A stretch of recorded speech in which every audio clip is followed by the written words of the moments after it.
You ever get that knot in your stomach when you think about the economy? Yeah, you are definitely not alone. It seems like millions of Americans are feeling this deep, nagging anxiety about their financial future. It's like the ground is shifting right under our feet, and in this explainer, we're going to get to the bottom of why. Okay, get this. A staggering 70% of Americans think a recession is right around the corner. But honestly, that number, it's just the tip of the iceberg. What's really going on beneath the surface is, well, it's a lot more complicated. So what are the real reasons we're all so on edge? We're going to connect the dots here, from the price of your groceries all the way up to huge global decisions, to really see what's fueling this national anxiety. First, let's just talk about the vibe, the feeling itself.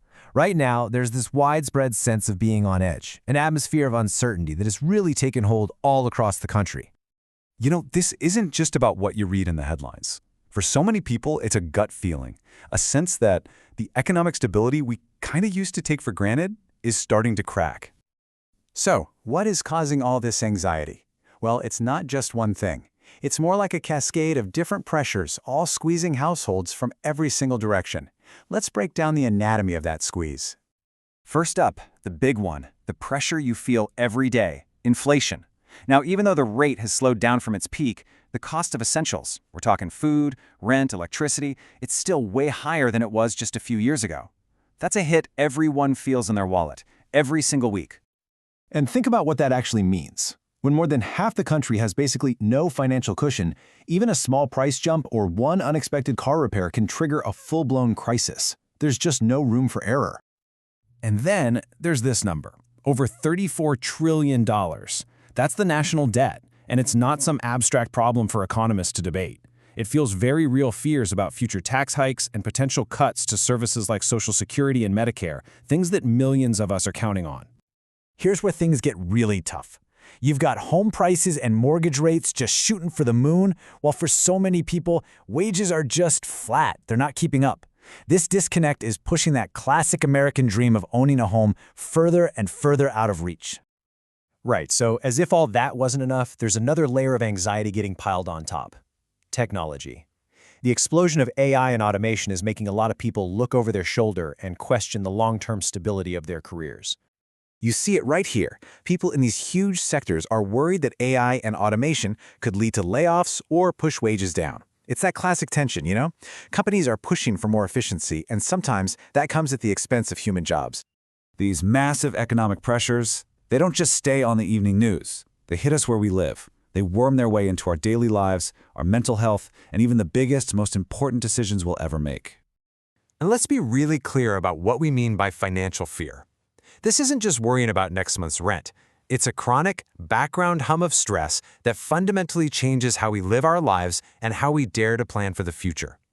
And this is the real human cost, right here. Major life milestones, things like buying a home, starting a family, or even feeling like you can save for retirement, they're all being put on hold. People are delaying their biggest dreams, just waiting for a sense of stability that feels like it might never come.